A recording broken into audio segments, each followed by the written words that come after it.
एक छोटे से गांव में रवि नाम का एक लड़का रहता था। रवि का परिवार बहुत गरीब था। उसके पिता एक मजदूर थे और उसकी माँ घर पर ही कुछ काम करके थोड़ा बहुत पैसा कमा लेती थीं।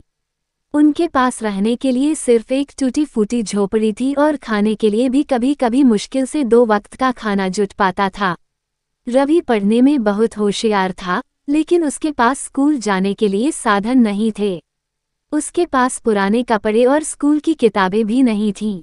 फिर भी रवि हार मानने वालों में से नहीं था। वह सुबह जल्दी उठकर अपने पिता के साथ खेतों में काम करने जाता और फिर वापस आकर गांव के स्कूल के बाहर खिड़की से खड़े होकर पढ़ाई करता।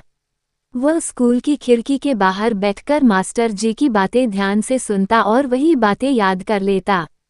रवि के मन में पढ़ाई का इतना जुनून था कि वह दिन रात मेहनत करता। दिन में खेतों में काम करने के बाद रात में कंदील की रोशनी में बैठकर उन बातों को याद करता जो उसने स्कूल के बाहर खड़े होकर सुनी थीं।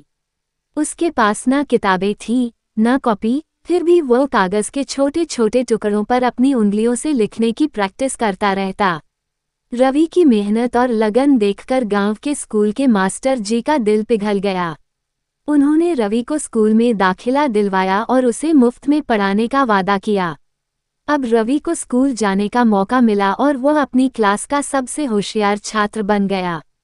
रवि की कड़ी मेहनत और लगन के चलते उसने गांव के स्कूल की परीक्षा में सबसे अच्छे नंबर हासिल किए और उसे शहर के बड़े स्कूल में स्कॉलरशिप मिल गई। रवि ने कभी भी अपनी गरीबी को अपनी कमजोरी नहीं बनने दिया और अपने सपनों को सच करने के लिए दिन रात मेहनत की। समय बीतता गया और रवि ने पढ़ाई पूरी कर एक बड़ा इंजीनियर बनकर अपने माता पिता और गांव का नाम रोशन किया। अब वह अपने परिवार को हर सुख सुविधा दे सकता था। रवि ने अपने गांव के बच्चों के लिए एक स्कूल भी खोला ताकि किसी और बच्चे को शिक्षा के लिए संघर्ष न करना पड़े। रवि की कहानी हमें सिखाती है कि कठिनाइयों से हार नहीं माननी चाहिए।